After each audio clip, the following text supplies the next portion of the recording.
Now, please welcome the 46th President of the United States, Joe Biden.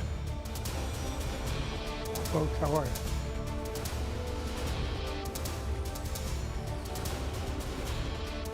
Great to be here. Thank you. And please welcome the 45th President of the United States, Donald Trump.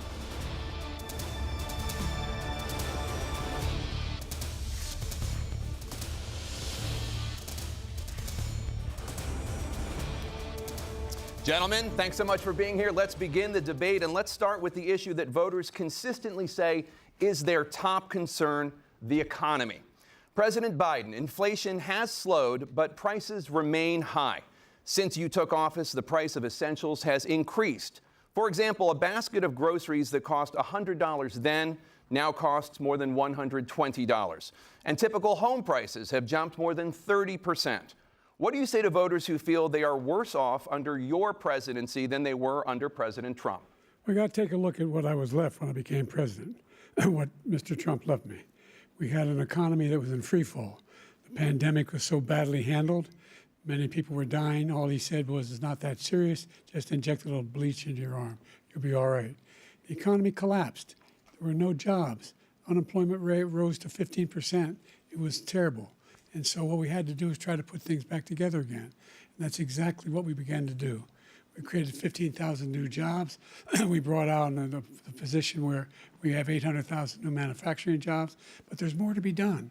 There's more to be done. Working class people are still in trouble. I come from Scranton, Pennsylvania. I come of a household where the kitchen table, if the things weren't able to be met during the month, it was a problem. Price of eggs, the price of gas, the price of housing, the price of a whole range of things. That's why I'm working so hard to make sure I deal with those problems.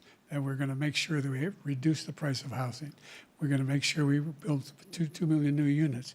We're going to make sure we cap rents so corporate greed can't take over. The combination, what I was left with in corporate greed, is the reason why we're in this problem right now. In addition to that, we're in a situation where if you take a look at all that was done in his administration, he didn't do much at all. By the time he left, things were in chaos, literally chaos. And so we put things back together. We created, I said, those jobs. We make sure we had a situation where we brought down the price of prescription drugs, which is a major issue for many people, to $15 for an insulin shot as opposed to $400. No senior has to pay more than $200 for any drug, all the drugs they can include beginning next year.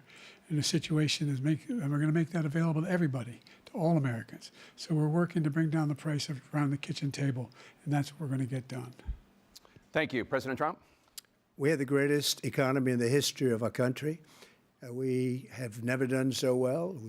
Everybody was amazed by it. Other countries were copying us. We got hit with COVID, and when we did, we spent the money necessary so we wouldn't end up in a Great Depression, the likes of which we had in 1929. By the time we finished, so we did a great job. We got a lot of credit for the economy, a lot of credit for the military, and no wars, and so many other things. Everything was rocking good. But the thing we never got the credit for, and we should have, is getting us out of that COVID mess. He created mandates that was a disaster for our country. But other than that, we had given them back a country where the stock market actually was higher than pre-COVID, and nobody thought that was even possible. The only jobs he created are for illegal immigrants and bounce-back jobs, a bounce back from the COVID. He has not done a good job. He's done a poor job, and inflation's killing our country. It is absolutely killing us. Thank you. President Biden? Well, look, the greatest economy in the world, he's the only one who thinks that, I think. I don't know anybody else who thinks he had the greatest economy in the world. And, you know, the fact of the matter is that we find ourselves in a situation where his economy, he rewarded the wealthy. He had the largest tax cut in American history, $2 trillion. He raised a deficit larger than any president has in any one term. He's the only president other than Herbert Hoover who's lost more jobs than he had when he began, since Herbert Hoover. The idea that he did something that was significant. And the military, you know, when he was president, they were still killing people in Afghanistan. He didn't do anything about that. When he was president, we were still finding ourselves in a position where you had a notion that we were this safe country. The truth is, I'm the only president this century that doesn't have this decade, that doesn't have any troops dying anywhere in the world like he did. President Trump, I want to follow up if I can. Am I allowed to respond to him? Well, I'm going to ask you a follow-up. You can do whatever you want with the minute that we give you. I want to follow up. You want to impose a 10% tariff on all goods coming into the U.S. How will you ensure that that doesn't drive prices even higher? It's not going to drive them higher. It's just going to cause countries that have been ripping us off for years, like China and many others, in all fairness to China. It's going to just force them to pay us a lot of money, reduce our deficit tremendously, and give us a lot of power for other things. But he made a statement. The only thing he was right about is I gave you the largest tax cut in history. I also gave you the largest regulation cut in history. That's why we had all the jobs. And the jobs went down, and then they bounced back, and he's taking credit for bounce-back jobs. You can't do that. He also said he inherited 9% inflation. No, he inherited almost no inflation, and it stayed that way for 14 months. And then it blew up under his leadership because they spent money like a bunch of people that didn't know what they were doing, and they don't know what they were doing. It was the worst, probably the worst administration in history. There's never been. And as far as Afghanistan is concerned, I was getting out of Afghanistan, but we were getting out with dignity, with strength, with power. He got out. It was the most embarrassing day in the history of our country's life. President Trump, over the last 8 years, under both of your administrations, the national debt soared to record highs. And according to a new nonpartisan analysis, President Trump, your administration approved $8.4 trillion in new debt, while so far, President Biden, you've approved $4.3 trillion in new debt.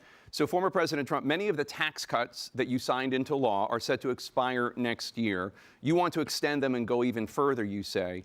With the U.S. facing trillion-dollar deficits and record debt, why should top earners and corporations pay even less in taxes than they do now? Because the tax cuts spurred the greatest economy that we've ever seen just prior to COVID. And even after COVID, it was so strong that we were able to get through COVID much better than just about any other country. But we spurred, that tax spurred. Now, when we cut the taxes, as an example, the corporate tax was cut down to 21% from 39%, plus beyond that. We took in more revenue with much less tax, and companies were bringing back trillions of dollars back into our country.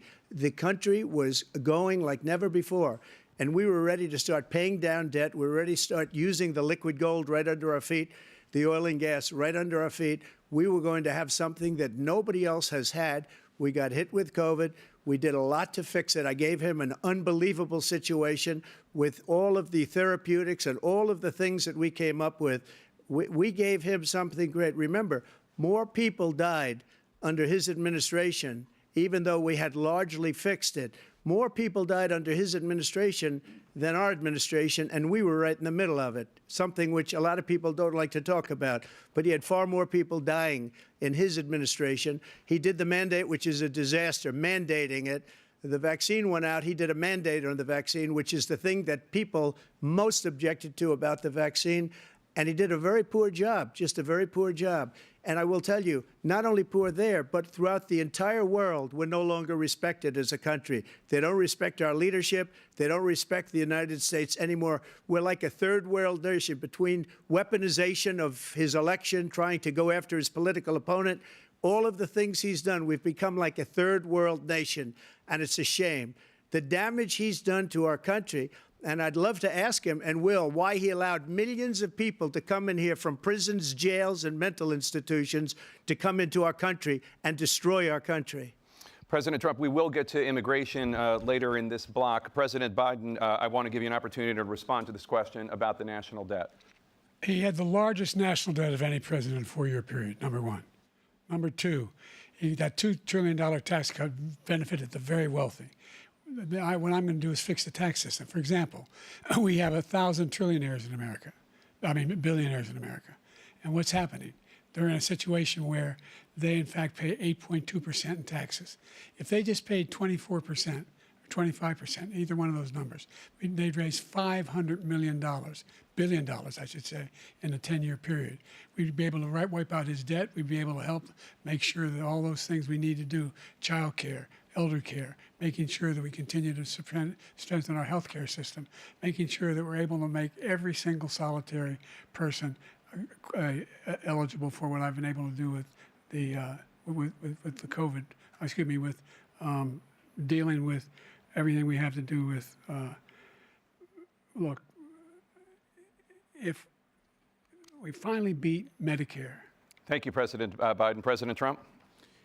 Well, he's right. He did beat Medicare. He beat it to death, and he's destroying Medicare because all of these people are coming in. They're putting them on Medicare. They're putting them on Social Security. They're going to destroy Social Security. This man is going to single-handedly destroy Social Security. These millions and millions of people coming in, they're trying to put them on Social Security. He will wipe out Social Security. He will wipe out Medicare. So he was right in the way he finished that sentence. And it's a shame. What's happened to our country in the last 4 years is not to be believed. Foreign countries, I'm friends with a lot of people, they cannot believe what happened to the United States of America. We're no longer respected. They don't like us. We give them everything they want, and they think we're stupid. They think we're very stupid people. What we're doing for other countries, and they do nothing for us. What this man has done is absolutely criminal. Thank you, President Trump.